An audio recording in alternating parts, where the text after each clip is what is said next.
मुख्यमंत्री मनोहर लाल सरकार की तरफ से लगातार किसानों को प्रगतिशील बनाने के लिए प्रयास किए जा रहे हैं। सरकार का ये प्रयास है कि सभी किसान प्रगति करें और अपने परिवार को आर्थिक रूप से मजबूत बनाएं।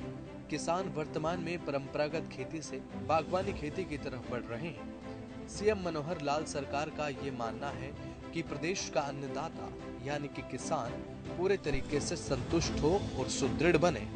इसे लेकर सरकार की तरफ से लगातार प्रयास भी जारी हैं। सरकार की तरफ से किसानों को बागवानी खेती के लिए सब्सिडी देकर भी बढ़ावा दिया जा रहा है ताकि प्रदेश का किसान ज्यादा से ज्यादा लाभ अर्जित कर सके।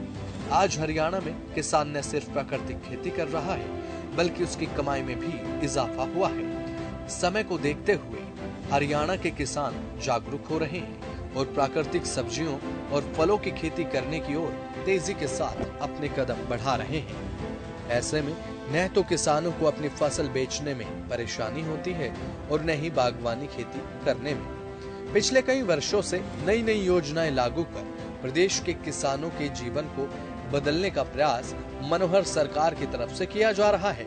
हरियाणा के किसान अब सामान्य खेती से दूरी बनाते हुए आधुनिक खेती और बागवानी की तरफ तेजी के साथ बढ़ रहे हैं। किसानों को अब ये समझ आ चुका है कि सामान्य खेती में मुनाफा कम आता है और लागत बेहद ज्यादा, जबकि आधुनिक तरीके से बागवानी खेती करने में लागत कम हो जाती है और मुनाफा कई गुना बढ़ जाता है। मनोहर लाल सरकार ने अब कृषि क्षेत्र में जो विभिन्न तरह की योजनाएं चलाई हैं, उनसे किसानों को सीधा लाभ हो रहा है।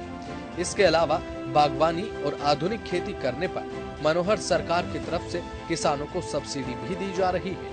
आधुनिक खेती के बारे में किसानों को प्रशिक्षण देने पर भी सरकार का काफी फोकस है, जिससे अब किसानों को सीधे तौर पर लाभ भी मिल रहा है। हरियाणा के प्रगतिशील किसानों का ये मानना है कि आधुनिक खेती के जरिए कम फसल में कम लागत लगाकर सामान्य फसल से ज्यादा मुनाफा आसानी के साथ कमाया जा सकता है। कुछ किसान आधुनिक तरीके से खेती कर अभी से मोटा मुनाफा कमाना शुरू कर चुके हैं। किसान ये समझ चुका है कि मनोहर सरकार की तरफ से जो कदम उठाए जा रहे हैं वो किसानों के हित में है। तो वहीं बात अगर इसी कड़ी में कनीना की करें तो कनीना के रहने वाले प्रगतिशील किसान सुरेश कुमार बताते हैं कि उन्होंने बागवानी के माध्यम से बेरी की खेती की है। थाईलैंड की वैरायटी के 400 पेड़ उन्होंने 7 साल पहले लगाए थे और अभी 8वां साल है, जिससे उन्हें लाखों का लाभ भी देखने को मिलता है।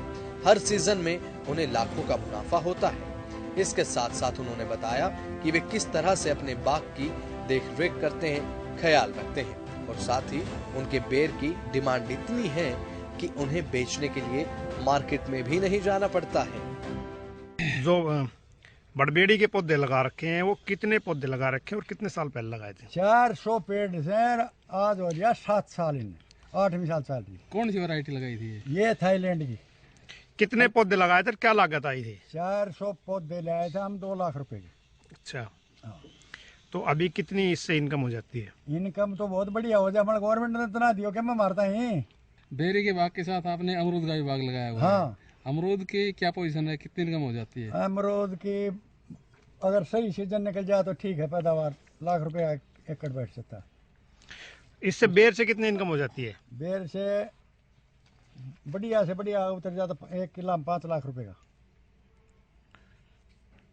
और खर्चा क्या आता है इसमें? खर्चा 1 लाख रुपया खर्चा लगा लो जी। तो कहाँ पे बिक्री करने के लिए दूर जाना पड़ता है? नहीं, कहीं भी नहीं जाओ और बाहर कहीं नहीं जाते, हम रोड पर बेचते हैं सारा। तो कैसी वैरायटी है, कितने मीठे बेर है, क्या कहना चाहो? चीनी बराबर बेर है। अपना बेर एक बार तो खा लेगा, उसने आना पड़ेगा। फिर एक पूरा देसी खाद से तैयार है ये गऊ से। कौन सा खाद तैयार करते हैं उसके लिए? महेंद्रगढ़ से लेते हैं गौशाला से।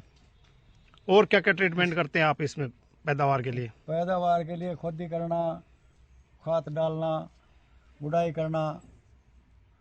मतलब 3 आदमी जिसके में परमानेंट रहते हैं जब तक बेर नहीं टूटता ही। साथ ही प्रगतिशील किसान सुरेश कुमार अमरूद की भी खेती करने का शौक रखते हैं। 1 एकड़ में 220 पेड़ उन्होंने अमरूद के लगाए हैं, जिससे भी उन्हें काफी मुनाफा मिलता है। उन्होंने बताया कि उन्होंने अपनी रुचि से बाग लगाने की शुरुआत की। इसके बाद उन्हें मुनाफा होना शुरू हुआ और एक अच्छी खेती की शुरुआत उन्होंने की। अमरूद की खेती से प्राकृतिक फायदा भी देखने को मिल जाता है, ऑक्सीजन की मात्रा भी बराबर मिल जाती है। सुनिए उन्होंने क्या कहा। अपने जो अमरूद लगा रखे हैं वो कितनी जमीन में अमरूद लगा रखे हैं और कितने पौधे लगाए हैं? 1 एकड़ में 220 पेड़ लगा रखे हैं। तो क्या लागत आई थी इसमें? इसमें लागत है, शुरू पेड़ ले आए थे जब ये पेड़ 70 रुपये का एक मिला था। और भाई गड्ढा खुदवाया था, 15 रुपया गड्ढे का लेके गया था। जब भी खाद लाए थे 6000 की वो खाद डाली थी इसमें। तो पेड़ा के तो 3500 रुपये हमारे को मिल गए थे, सरकार ने दे दिए थे, मगर उनसे अब काम नहीं चलता। अब ये 9 साल का बाग हो गया। तो 1 साल में कितना मुनाफा हो जाता है लगभग? 1 साल में लगभग 1 लाख रुपये। साथ ही सुरेश कुमार ने अमरूद की बागवानी में देखभाल किस तरीके से की जाती है ये बात भी बताई है। आपको ये बाग लगाने की प्रेरणा कहाँ से मिली थी? ये मेरे दिल की रुचि थी जी। हाँ, अब मैं बाग लगाऊंगा। एक तो हवा होगी, पेड़ होंगे, ऑक्सीजन की कमी नहीं होगी जी। मतलब इसमें फायदा ही फायदा है। बच्चों का भी फायदा होगा, गांव का भी फायदा होगा, अड़ोसी पड़ोसी का फायदा होगा, जीव को फायदा होगा। मैंने किया तो ये था। खाद क्या क्या देते हैं आप इसमें? इसमें खाद DAP पड़ती है, पोटास भी पड़ती है, कैल्शियम भी पड़ती है, नाइट्रेट पड़ती है, जिंक भी पड़ती है और देसी खाद भी पड़ती है, जैविक खाद। मनोहर सरकार का खेती के बारे में किसानों को प्रशिक्षण देने पर काफी फोकस है ताकि किसान जागरूक हो सके। किसानों को सीधे तौर पर इसका लाभ भी मिल रहा है। लाभार्थी किसान आधुनिक खेती के जरिए कम फसल में कम लागत लगाकर सामान्य फसल से बेहद ज्यादा मुनाफा कमा सकते हैं। कुछ किसान आधुनिक तरीके से खेती कर मोटा मुनाफा कमाना शुरू भी कर चुके हैं और कुछ बहुत पहले से कमा रहे हैं। मनोहर सरकार का ये प्रयास है कि किसानों को ज्यादा से ज्यादा लाभ पहुंचाया जाए, जिसके लिए लगातार किसानों को परंपरागत खेती से बागवानी खेती पर शिफ्ट करने को लेकर मुख्यमंत्री मनोहर लाल लगातार प्रयास कर रहे हैं और लगातार उन्हें बढ़ावा देने के लिए सब्सिडियां भी दी जा रही हैं। बागवानी विभाग की तरफ से भी अब जागरूकता शिविर लगाए जा रहे हैं और किसानों को बागवानी और आधुनिक खेती के प्रति अवेयर किया जा रहा है। किसानों को बागवानी के क्षेत्र में आगे बढ़ाने को लेकर सरकार के प्रयास लगातार जारी है। कृषि क्षेत्र में प्रदेश सरकार के अथक प्रयासों के चलते किसान आज के समय में भारी मुनाफा कमा रहे हैं। एक समय था जब किसान अपने नुकसान को लेकर परेशान रहता था, लेकिन आज प्रदेश सरकार के कृषि क्षेत्र में उठाए गए कदमों के परिणाम किसानों को फायदे के रूप में मिल रहे हैं। प्रदेश का किसान भी आज ये समझ चुका है कि मनोहर सरकार के प्रयासों के चलते आज किसान लाभ अर्जित करने के साथ साथ अपने परिवार की आर्थिक स्थिति को भी मजबूत कर रहा है और अपना जीवन यापन करने का तरीका भी आधुनिक बना रहा है। मनोहर सरकार के प्रयासों के चलते किसानों की फसलों की पैदावार भी अब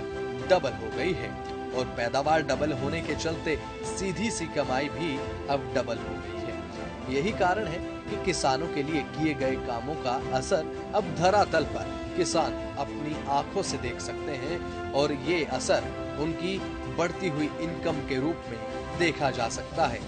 किसानों को परंपरागत खेती से आधुनिक खेती और बागवानी की तरफ बढ़ाने के लिए मनोहर सरकार की तरफ से सब्सिडी दी जाती है, जिससे किसान अब नुकसान के डर से भय मुक्त हो चुके हैं और किसानों को अब सरकार के प्रयासों का सीधा लाभ मिलता है।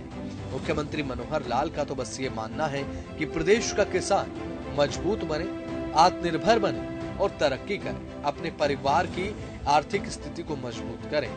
किसानों को नुकसान के जंजाल से निकालकर तरक्की के शिखर पर पहुंचाने का बीड़ा मुख्यमंत्री मनोहर लाल ने अपने कंधों पर उठाया है। प्रदेश के किसानों को आगे बढ़ाने के लिए जिस लक्ष्य के साथ मनोहर लाल सरकार काम कर रही है, उस लक्ष्य की तरफ सरकार तेजी के साथ बढ़ भी रही है। सरकार की योजनाएं किसानों के लिए वर्तमान में वरदान साबित हो रही हैं। सरकार जैसे जैसे किसानों को खुशहाल बनाने के लक्ष्य की तरफ बढ़ रही है, उसी प्रकार से प्रदेश का किसान खुशहाल बनता जा रहा है।